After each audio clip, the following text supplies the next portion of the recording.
I once watched a man lose everything in less than 3 minutes. Not his money, not his job. Something far more difficult to rebuild. It happened in a quiet office behind a closed door with only 2 men present. No shouting, no fists, just words and the lack of control behind them. The other man said almost nothing. He leaned back, listened, and waited. While one spoke with heat, the other spoke with restraint. And when it was over, one walked out lighter, steadier, strangely untouched. The other walked out knowing, without being told, that he had lost. Most men believe confrontation is a contest of dominance. They think the man who speaks faster, louder, sharper, must surely win. Yet I have seen the opposite decide fortunes, reputations, marriages, and futures. The real battle is never between 2 men. It is inside one. Think of the last time you were challenged. A remark that felt disrespectful, a tone that struck your pride, a moment where your chest tightened and your mind rushed to respond. In that instant, you were not deciding what to say. You were deciding who was in control. I have studied this pattern across boardrooms, homes, negotiations, and conflicts that shaped entire lives. The man who reacts loses power immediately. He hands the reins of his inner world to the very person who provoked him. And once that happens, the outcome is already written. There is a reason some men seem untouchable in conflict. You notice it instinctively. They do not rush. They do not explain themselves unnecessarily. They do not defend their ego. And somehow, the room bends toward them. Authority gathers where control lives. Self-control is not silence for its own sake. It is not submission. It is not fear. It is strategy at the highest level. It is the ability to remain sovereign while another man reveals his weakness. And weakness always reveals itself first through loss of emotional command. Many men have been taught the wrong lesson. They believe strength is shown by immediate response. They confuse impulse with courage. Yet the man who cannot delay his reaction cannot direct his outcome. He is predictable, and what is predictable is easily defeated. Consider how many opportunities were lost, not because you were wrong, but because you spoke too soon. How many relationships cracked not from lack of truth, but from lack of restraint. How many confrontations replay in your mind, not because you lost the argument, but because you lost yourself. Every confrontation is a mirror. It shows you whether you are governed by impulse or by law, whether you are reacting from habit or acting from decision, whether your emotions command you or you command them. There are laws that govern this, as surely as there are laws that govern wealth and failure. Ignore them, and you repeat the same confrontations year after year, growing older but not stronger. Obey them, and conflict becomes an advantage instead of a threat. Most men never learn these laws because they mistake noise for power and aggression for authority.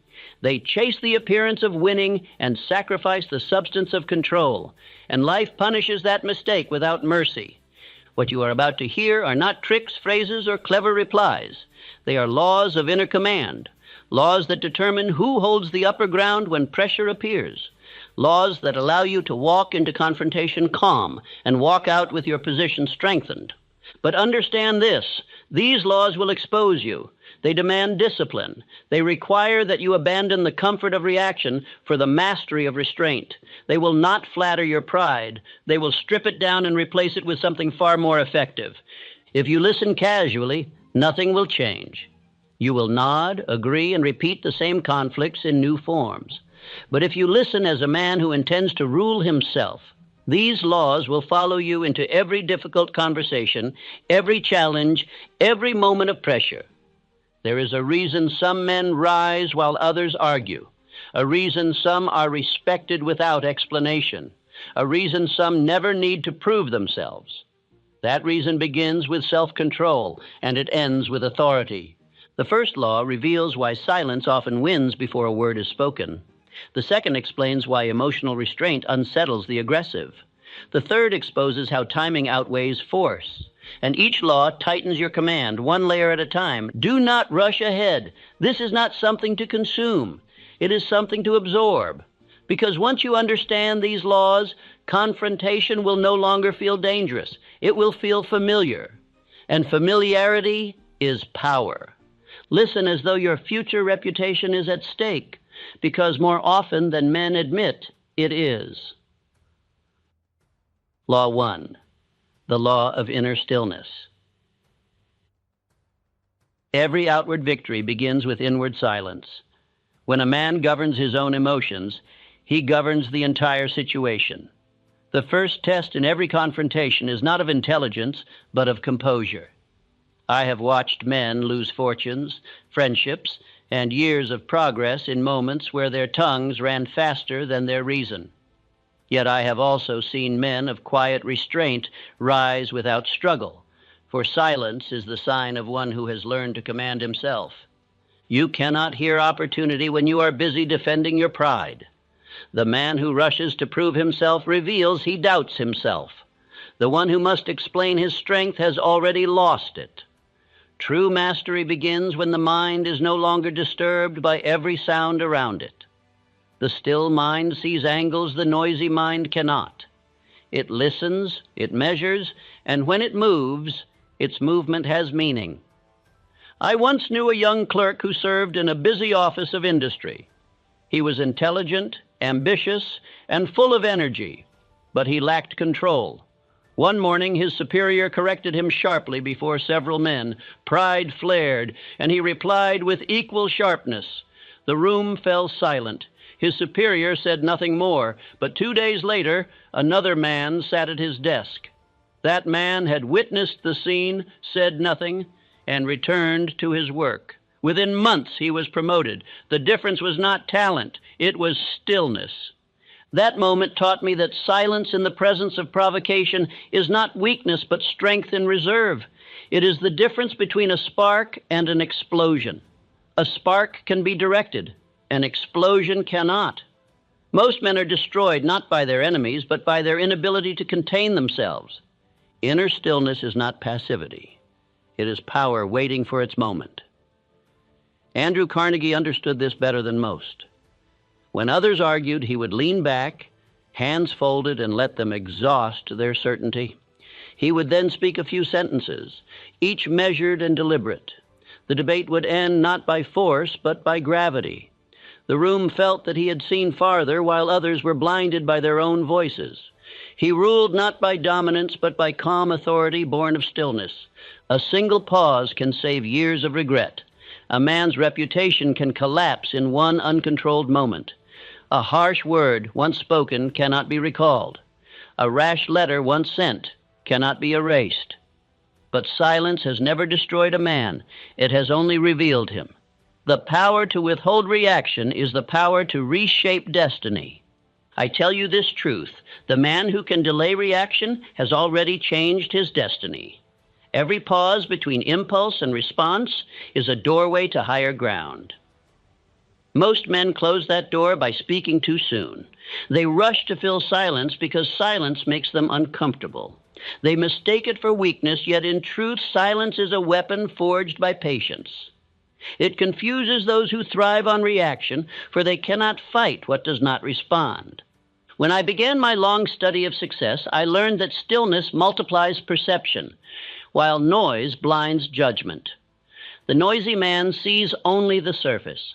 The quiet man observes the cause. Stillness sharpens hearing, not of sound, but of truth. While others chase the flicker of emotion, the calm man traces the root of events. He is not carried away by the storm, for he stands in its center. Self-control grants time, and time always favors intelligence. The man who can wait a moment gains an advantage over those who cannot. Every second of restraint enlarges vision. When emotion clouds the mind, time clears it. The wise therefore treat calmness as currency, spending it only when necessary. Those who spend their energy on argument have none left for creation. Most men lose everything in the first 30 seconds because they speak from heat, not reason. Heat burns the mind's wisdom before it can form a sound plan. Once you have given away your calm, you have given away your advantage. Remember this: power leaves the man who loses temper. It returns the moment he recovers silence. Consider the example of Thomas Edison. When investors mocked his inventions, when critics laughed at his failures, he did not defend himself. He smiled, listened, and returned to his laboratory. They exhausted their ridicule. He converted his composure into invention. Years later, the same men who doubted him sought his favor. His patience was not mere endurance. It was faith that truth, once proven, requires no defense. A man's reaction is the mirror of his maturity. The child strikes when angered. The wise man builds. The strong man wins battles through preparation, not provocation. I have seen more men fall from wounded pride than from actual defeat. Their anger becomes their executioner. They speak words that cost them trust, respect, and peace, all because they could not bear silence. Inner stillness is discipline at its highest order. It is not the absence of feeling, but the mastery of it. Every emotion left unchecked becomes a chain. Every emotion properly directed becomes a tool. The man who rules himself can use emotion as fuel. The one who is ruled by it will forever serve those who can. Do not mistake stillness for timidity. A tiger crouches before it leaps. The mind that pauses is gathering its strength. Those who cannot hold still long enough to observe will always strike blindly. The most dangerous man in any confrontation is not the loudest, but the calmest. His silence unsettles others because they cannot read it. They project their own fear into his quiet and defeat themselves. In all my years observing men of power, I have learned this secret. Men yield instinctively to those who seem unshaken. The calm man appears larger than the moment, while the angry man appears smaller than his own words. Those who cannot be provoked cannot be defeated, for provocation is the first step toward surrender. I recall once observing an argument between two industrial leaders. One grew red with fury, pacing the floor, demanding satisfaction. The other remained seated, hands folded, eyes steady. He waited until the other exhausted himself, then said, "Are you finished?" and calmly stated his terms. The matter was settled within minutes. Later, I asked the composed man how he remained so calm. He replied, "When a man loses his temper, he hands me the steering wheel." That single statement contains the essence of mastery. Stillness is the invisible armor of kings. It guards judgment against distortion and protects reputation against ruin. It allows reason to stand when emotion would flee. The world belongs to those who can wait a moment longer than others. When emotion passes, truth remains, and truth always belongs to the calm. Let this truth be written upon your mind. Stillness is not emptiness, but control of motion. The ocean's power lies beneath its surface calm. So it is with a man of mastery. His strength is hidden, his movements measured, his silence purposeful. When he speaks, it is because he has already won the inner battle. Let me offer you this affirmation. Speak it until it becomes your nature. I am calm under pressure. I am master of emotion. No man can pull the strings of my mind. I remain still until I decide to act. Repeat these words until they are woven into the fibers of your being. For thought repeated becomes belief, and belief becomes habit. In every encounter, remember, you are never required to match another man's haste. You owe no answer to insult, no defense to pride. You owe only obedience to your own standard.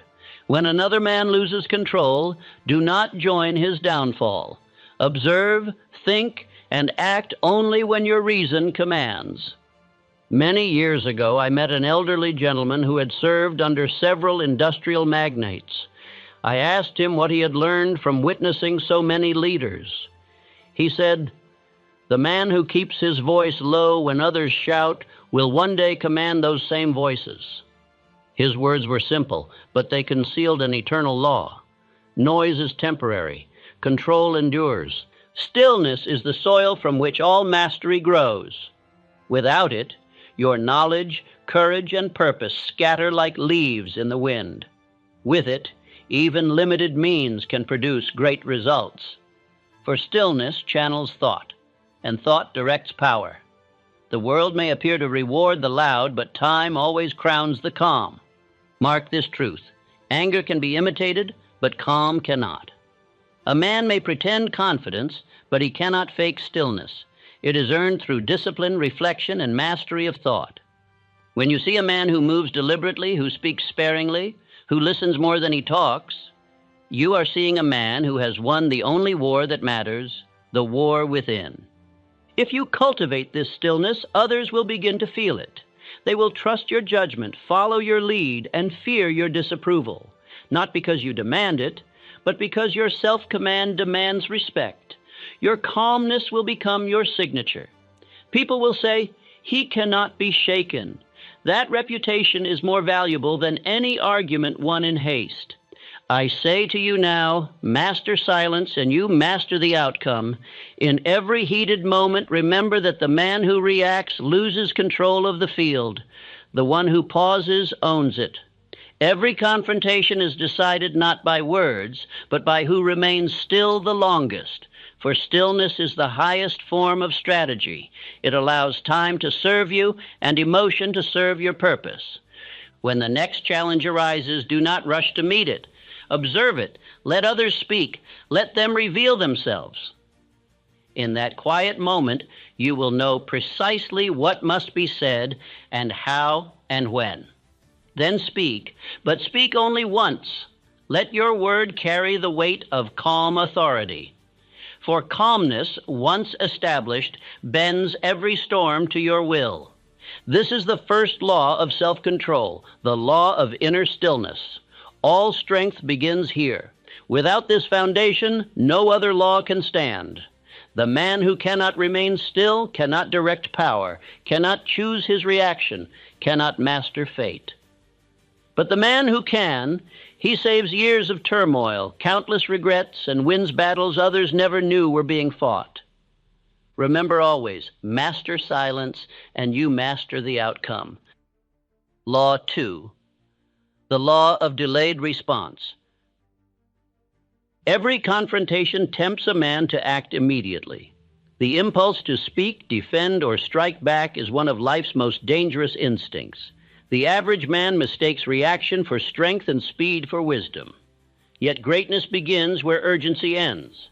The man who learns to wait, even for a single breath, gains power over those who cannot.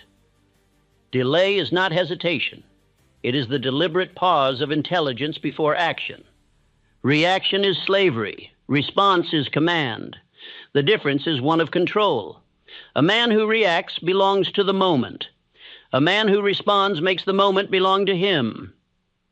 I have seen entire enterprises lost because a single leader answered too soon. The man who must have the last word rarely keeps it, for he has already yielded to emotion. The one who pauses commands all who cannot. I once knew a salesman of remarkable charm and promise. His clients trusted him because he was quick with wit and faster with words. Yet one day, after receiving what he felt was an unfair complaint, he wrote a letter filled with anger. He mailed it without rereading. By morning, his client had canceled every order. That letter destroyed a decade of goodwill. A lifetime of talent collapsed in a single reaction. Contrast this with Charles M. Schwab, one of the ablest men to ever rise under Andrew Carnegie. When criticized harshly by associates, he would not answer at once. He would smile, excuse himself, and take a day to think. When he returned, his words were mild, yet filled with reason. His composure dissolved opposition like water on flame. In every quarrel, his delay transformed anger into understanding. And it was this quality that made men follow him willingly. Delay turns emotion into advantage. It gives time for passion to cool and judgment to sharpen. Emotion is heat, thought is light. Together they can forge progress, but only if heat is contained long enough to give light direction. A man who cannot wait for that balance will always burn what he could have built. He will trade permanent gain for temporary satisfaction. I learned early that men who act at once under provocation are governed by others. Their strings are held by anyone who knows how to pull them. The insult of a fool can steer them as surely as reins on a horse.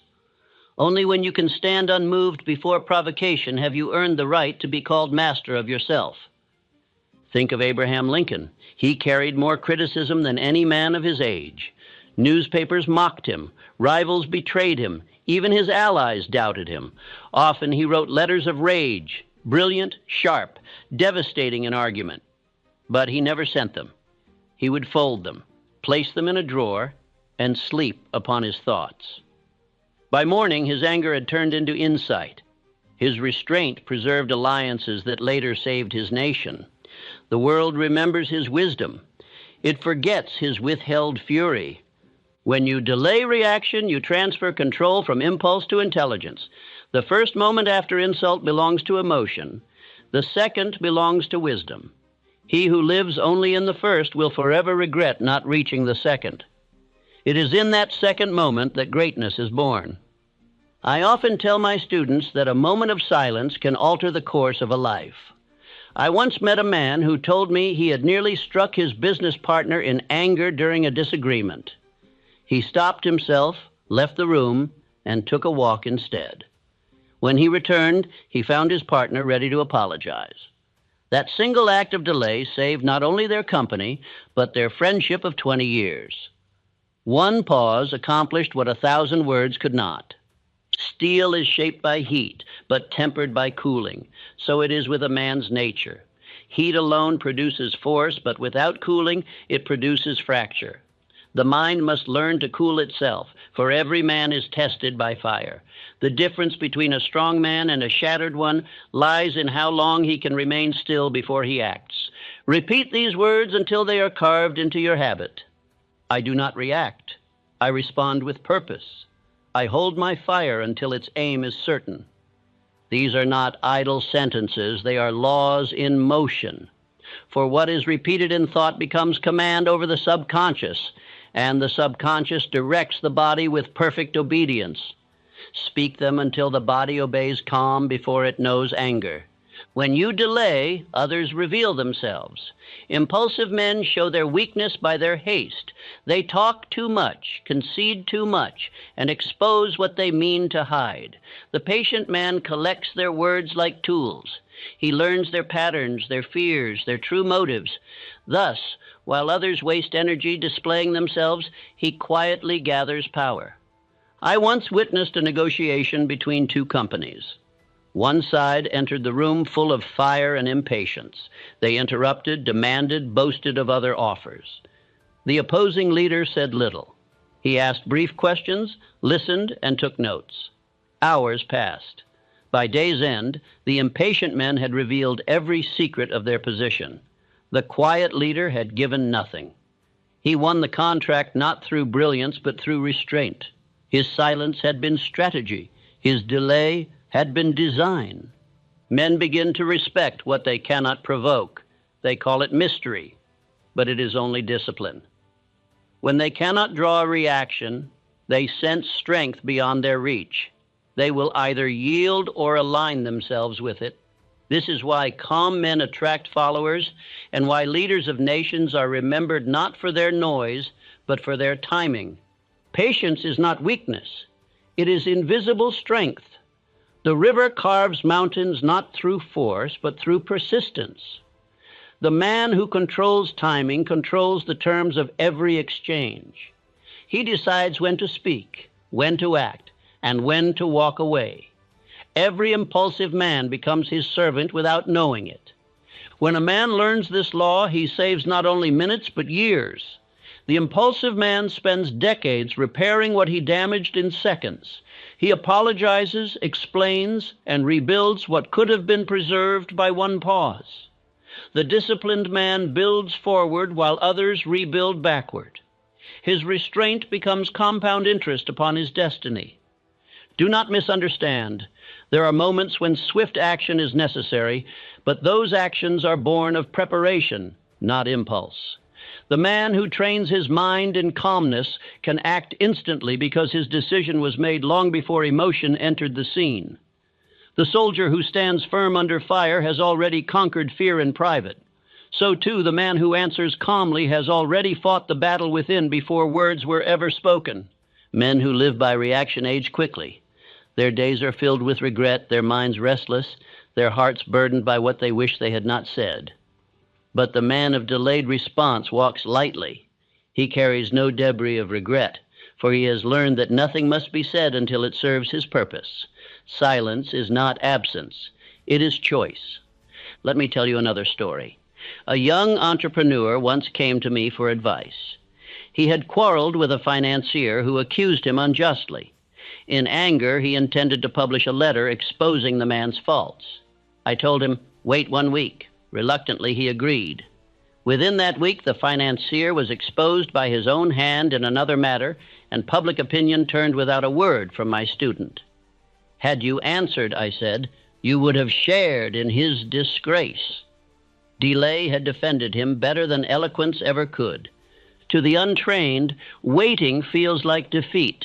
They confuse silence with submission, just as they confuse noise with leadership. But time reveals that the man who controls pace controls the race. He who slows down what others speed up gains the vantage of foresight. Delay, properly used, is not postponement. It is precision. Every successful man I have studied possesses this quality. Carnegie, Ford, Rockefeller, all understood timing as power. They knew that rushing decisions leads to waste, and that waiting for the right condition multiplies success. They were not idle. They were deliberate. Their quiet hours produced wealth that others' noisy haste destroyed. If you practice this law, others will begin to adapt to your rhythm. They will wait for your answer before deciding their own. They will measure their speech by your silence. This is leadership of the highest order, governing by presence rather than pressure. And it is won only through restraint. Let me remind you that words once spoken can never return to silence. They live, they travel, they build or destroy beyond your sight. Therefore, make your speech as valuable as your time, rare, deliberate, and measured. One well-timed word can accomplish more than 1,000 spoken in haste. Delay transforms confrontation into reflection. When you do not answer immediately, the mind of the other man begins to speak to itself. He starts to question, to reconsider, to see himself through your calmness. Often his own conscience will fight your battle for you. Silence becomes your advocate. Time becomes your ally. Men will call you patient, disciplined, even cold. Accept those words, for they mean they cannot move you. The world has always mocked what it fears. But history remembers the man who waits, not the man who interrupts. The loud voice fades. The steady tone endures.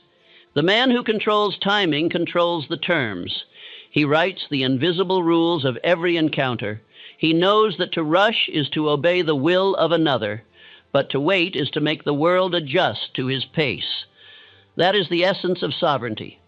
The crown is not worn on the head, but in the mind that refuses to be hurried. Repeat again these words and make them living law. I do not react, I respond with purpose. I hold my fire until its aim is certain. Say them in moments of anger, and you will find power growing where weakness once ruled. Each repetition builds a fortress of calm within you, brick by brick, thought by thought. Remember, the quickest hand does not always win the game. The man who plays 2 moves ahead wins it before it begins. Delay gives space for vision. Vision gives control, and control gives peace.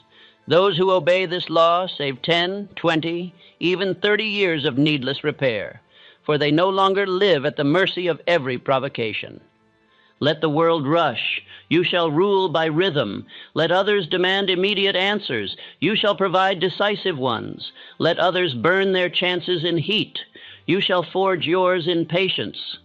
For in every confrontation, time reveals the master, and the master is always the man who waited 1 moment longer. Law 3, the law of directed energy. Energy is the essence of life itself, yet energy uncontrolled becomes destruction. A man is given daily a measure of power, through emotion, thought, and desire. Whether it builds or breaks depends upon the direction he gives it. The same fire that lights a forge can burn a house to ashes. The difference is control. Every man feels anger, fear, passion, and ambition. These are the raw fuels of greatness, but without direction, they scatter. One who spends energy in resentment drains himself before he begins his real work. One who wastes passion on argument has none left for progress. Nature gives every man fire. Wisdom teaches how to aim its flame. I once knew a worker who was humiliated before his fellows by a thoughtless superior. His pride burned like molten metal. For days he dreamed of retaliation, but one night he said, "I will use this insult as a hammer." He poured that fury into perfecting his skill. Within a year, his superior reported to him. Anger directed had turned from poison to power. Henry Ford was of this nature. He despised inefficiency, delays, and waste. That emotion could have made him bitter. Instead, he harnessed it. His irritation at confusion became his drive for simplicity. His resentment of waste became his system of precision. The world called it industry. In truth, it was discipline made visible. Every emotion can be your slave if you remain its master. Emotion, I have found, is neither good nor evil. It is energy. A mind without emotion is a lamp without flame. Yet a flame without glass burns wild and dies fast. Control gives it purpose.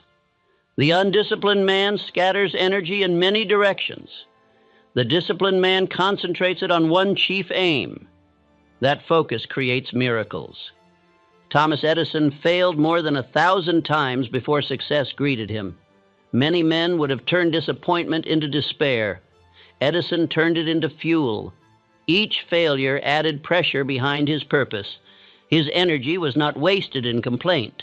It was gathered in persistence. A mind directed toward creation cannot be defeated by frustration.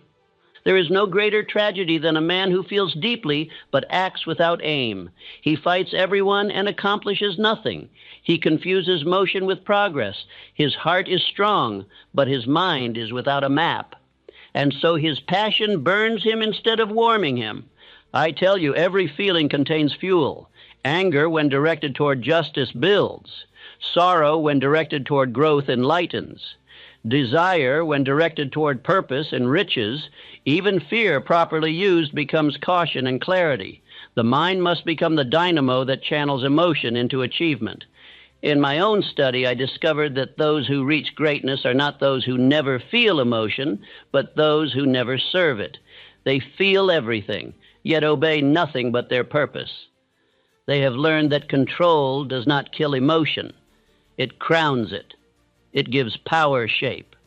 Repeat this daily until it becomes your truth. I turn emotion into motion. I do not waste power on resentment.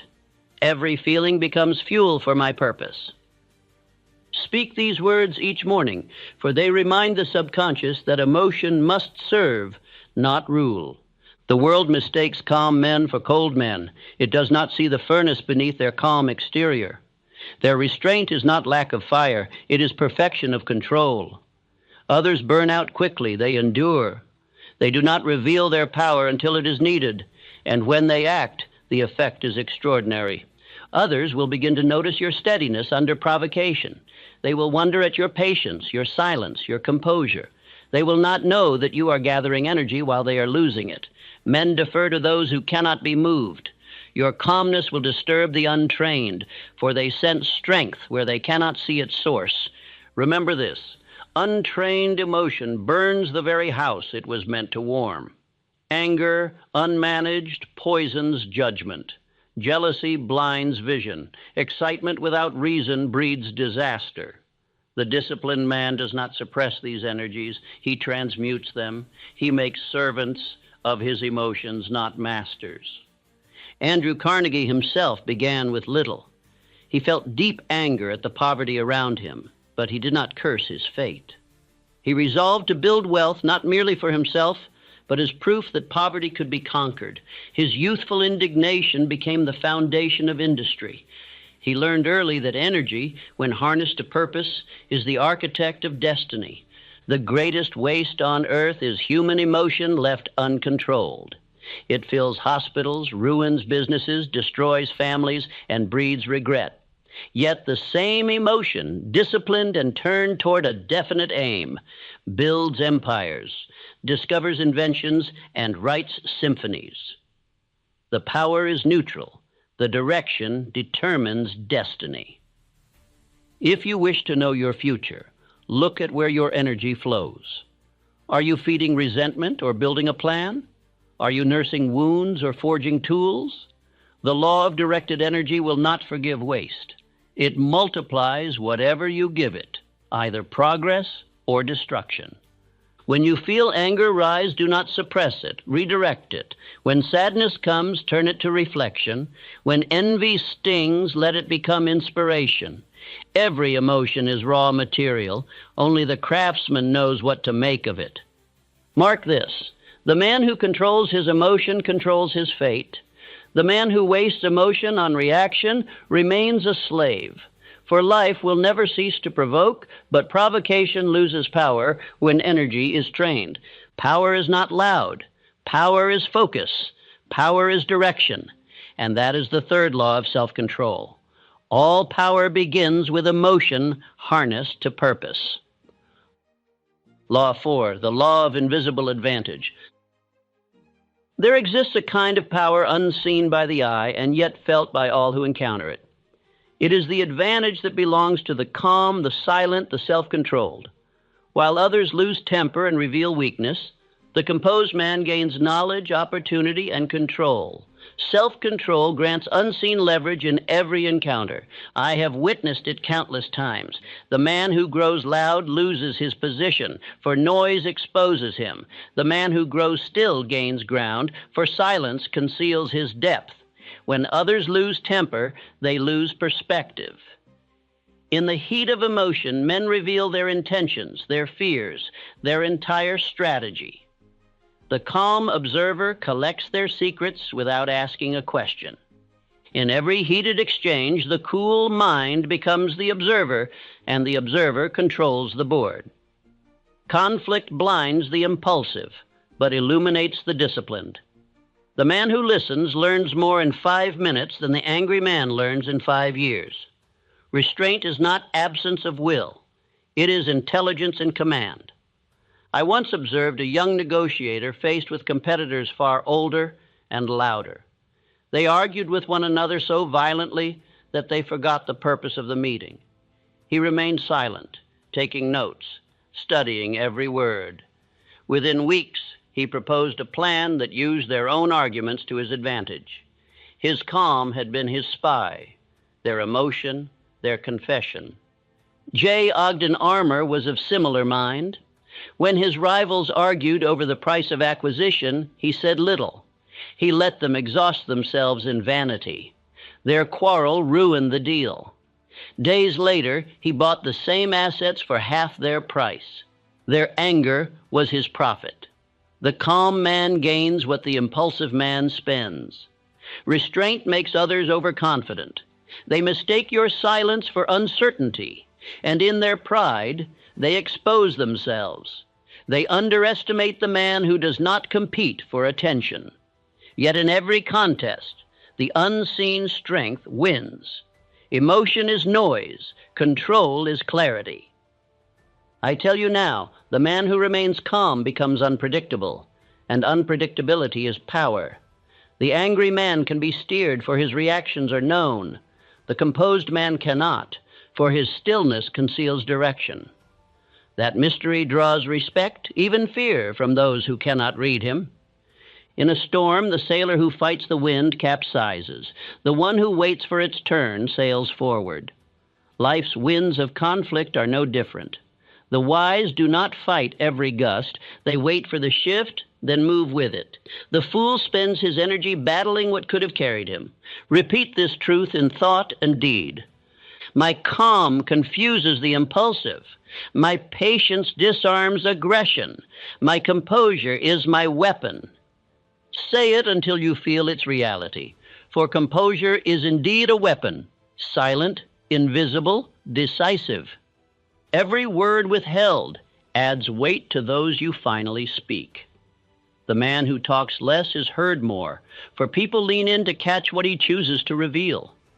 The silent man compels curiosity, and curiosity grants influence. The more he withholds, the greater the value of his voice. When meetings end and tempers cool, people remember not the noise, but the one who stayed calm.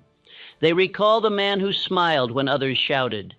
They seek his counsel later, for calmness implies certainty, and certainty attracts trust. Thus the silent man governs without command. Charles M. Schwab's composure once turned fierce critics into partners. When others attacked his ideas, he did not defend. He thanked them, considered their points, and quietly improved his plans. His enemies left disarmed, even ashamed of their temper. His calm earned him both respect and wealth. Men of steel trusted him because he did not lose his. Self-control, unseen yet unmistakable, makes others yield ground voluntarily. It turns opponents into allies, not by persuasion, but by presence. You will notice, when you remain calm under pressure, that others unconsciously adjust their tone to match yours. The faster they speak, the slower you will answer. The louder they grow, the softer you will sound. And soon your calmness becomes the standard of the room. He who governs himself governs others without command. Authority flows from composure. The leader need not raise his voice. He need only raise his standard of control.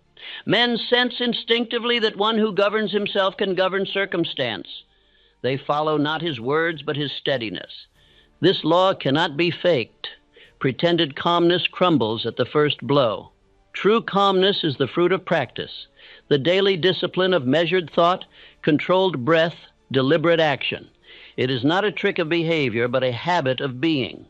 It must be built in silence before it can shine in conflict. You may test this law. The next time you are provoked, remain perfectly still. Say nothing. Watch how the other man becomes uneasy. His energy rises. Yours remains steady. He begins to question himself, for your silence reflects his own lack of command. He fights not you, but his own loss of balance. That is the invisible advantage. Power does not always declare itself. Often it hides beneath a quiet exterior, but the wise recognize it immediately. They know that stillness under fire is worth more than brilliance in peace, for anyone can appear confident when untested. Only the self-controlled remain calm when everything trembles. When I first began my studies, I believed power was external. Titles, wealth, command. Years later, I learned it was internal. Composure, patience, mastery. Outward power without inward control collapses under pressure. But inward control creates outer influence that never fades. Mark well the fourth law of self-control. He who governs himself governs others without command. For the invisible advantage of calmness conquers all visible force. Law 5. The law of the inner mirror. Every confrontation is a reflection. A man never meets the world. He meets himself through it. The words, tones, and gestures that disturb him reveal his own unmastered nature. What angers you reveals where you are weak. What you can overlook reveals where you are strong. Thus, conflict becomes a mirror, cruel, accurate, and endlessly faithful. I learned long ago that no insult can wound a man who has no wound to touch. The sting we feel from others' words is proof of an inner bruise not yet healed. The man who answers insult with anger is really fighting himself. The one who remains calm has already conquered within. The world cannot disturb a man who has mastered his reflection. I recall the story of a humble craftsman whose work was mocked by a rival.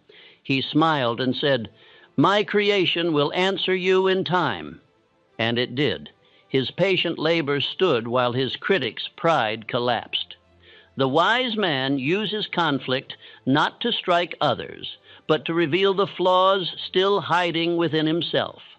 Every provocation is a chance to polish the soul. Until you master your own reflection, you will meet the same lessons again and again. Only the faces will change.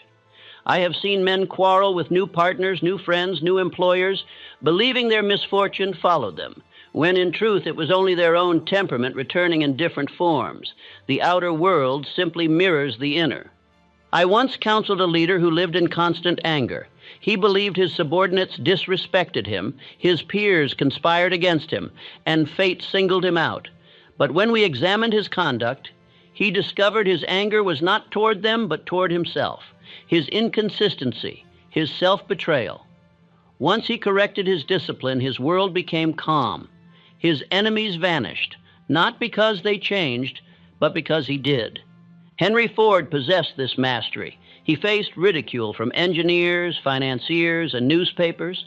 They mocked his simplicity, his ideas, even his appearance, yet he never fought shadows. He said, "Time will tell," and time did tell. His critics' words faded, but his factories roared. Ford proved that the man who governs his reflection need not defend it. Let me give you a truth that will save you years of turmoil.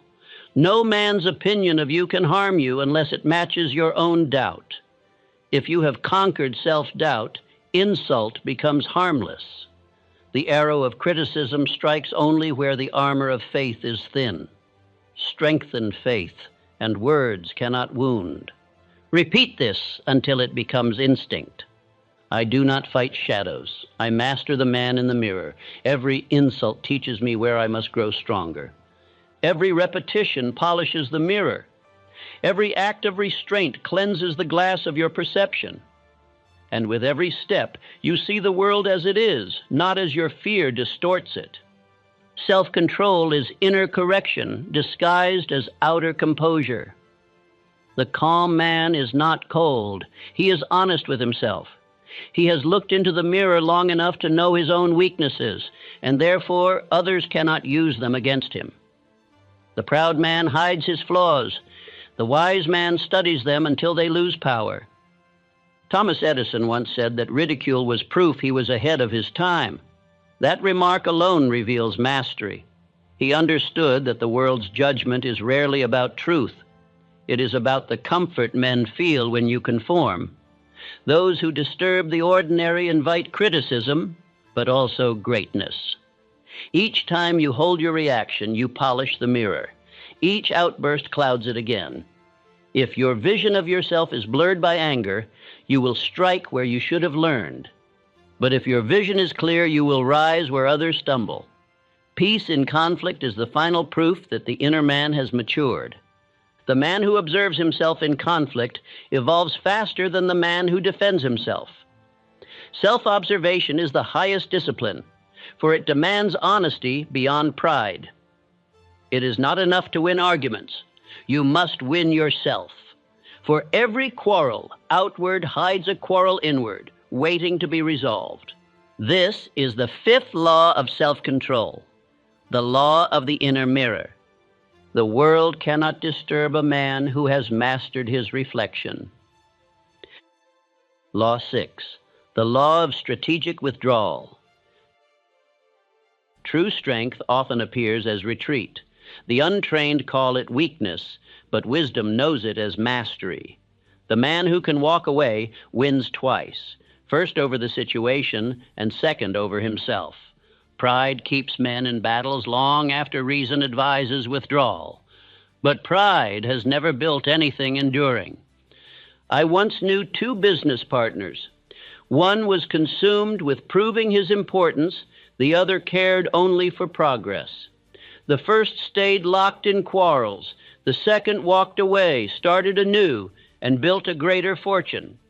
The world remembers the one who withdrew, not the one who fought. He chose himself over impulse, and destiny rewarded him. Andrew Carnegie practiced this law with grace. When tempers rose in a meeting, he would say, "Gentlemen, we shall resume when reason returns." He knew emotion was fog upon the mind, and no good road can be found in fog. His retreat was not defeat. It was a reset of advantage. By walking away from confusion, he preserved command. Strategic withdrawal is not surrender. It is preservation of power for a wiser time. The wise do not waste energy proving they are right. They use energy to build something that proves itself. The fool exhausts himself in petty victories. The wise man gathers strength for meaningful wars. Teach yourself this truth.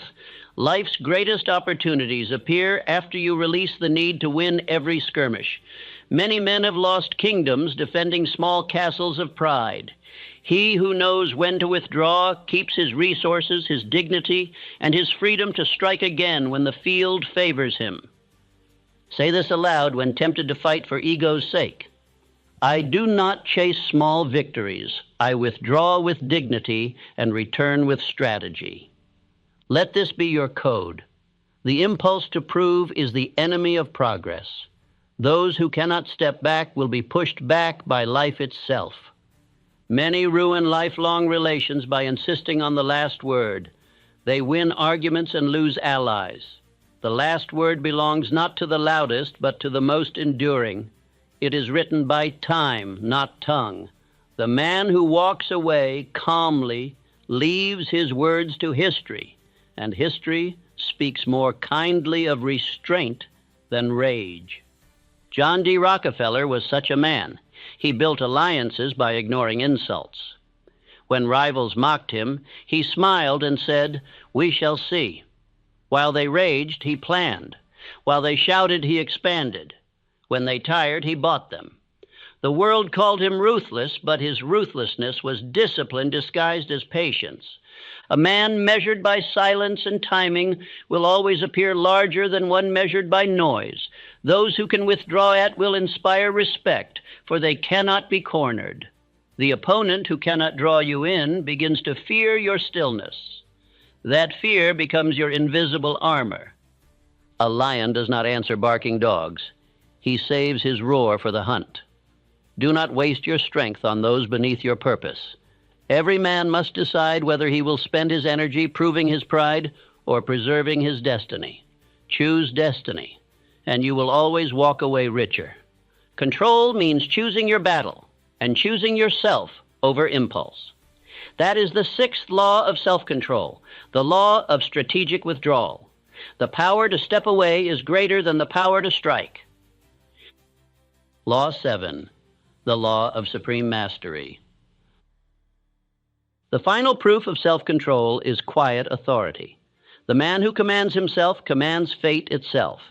When a man reaches this level, he does not conquer others. He orchestrates them. Self-control has matured into presence, a silent force that moves men without words. I have met such men. They walk into a room and the air changes, not by power of position, but by mastery of spirit. They are calm in every storm. They decide tone, tempo, and timing. Others instinctively follow. Their authority is invisible, yet irresistible. A statesman once told me how he turned enemies into allies. His secret was simple. He refused to mirror hostility. When others shouted, he spoke softly. When they accused, he inquired. When they attacked, he smiled. In a year, every one of his rivals began to speak in his tone. Calmness had conquered the field without one blow. Andrew Carnegie's calm dignity had the same effect. Men entered his office ready for conflict and left in agreement, unsure how it happened. His quiet confidence disarmed resistance. They realized he needed no approval to proceed, and that certainty demanded cooperation. At the highest level, confrontation ceases to be conflict. It becomes orchestration. The self-mastered man no longer reacts to life. He conducts it. Every event, pleasant or painful, becomes an instrument in his design. He no longer fears difficulty. He uses it. Every reaction restrained adds another stone to the foundation of mastery. Say this until it is written into your character. I am the calm in every storm. I decide my tone, my time, my destiny. My composure is my crown. For composure is indeed a crown, polished by patience, worn by wisdom, and recognized by all who have eyes to see. The mastered man becomes magnetic. Others feel secure in his presence because his energy is ordered, his emotions balanced, his will definite. He does not need to announce his control. It emanates quietly from him. In a world of chaos, calmness is a throne.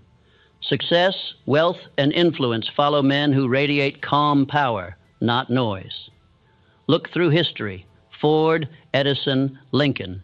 Each faced storms of doubt, mockery, and failure, yet each remained composed under fire. Lincoln stood calm while his nation tore itself apart. Edison smiled through 1,000 failures. Ford answered criticism with production. Mastery made them immortal. When you control yourself, even misfortune obeys you. You turn it to wisdom, as the alchemist turns base metal into gold. Defeat becomes instruction. Loss becomes preparation. A mastered man cannot truly fail. He simply transforms circumstances into progress. Each confrontation either deepens mastery or exposes its absence.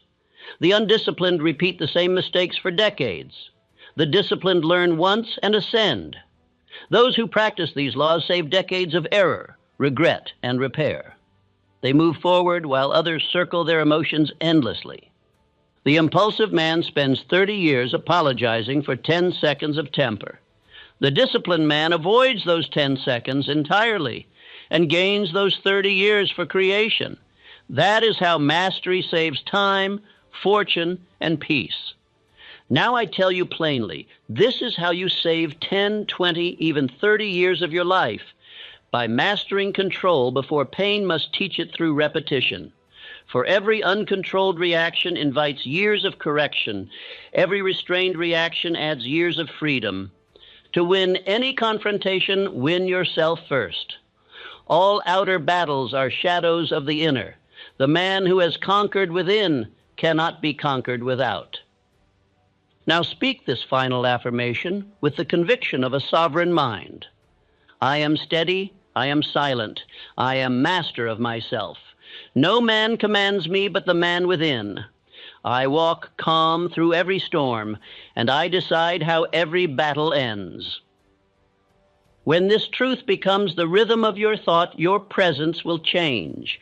Doors will open, voices will quiet, confusion will dissolve in your calm. You will no longer need to prove yourself, for mastery is its own proof.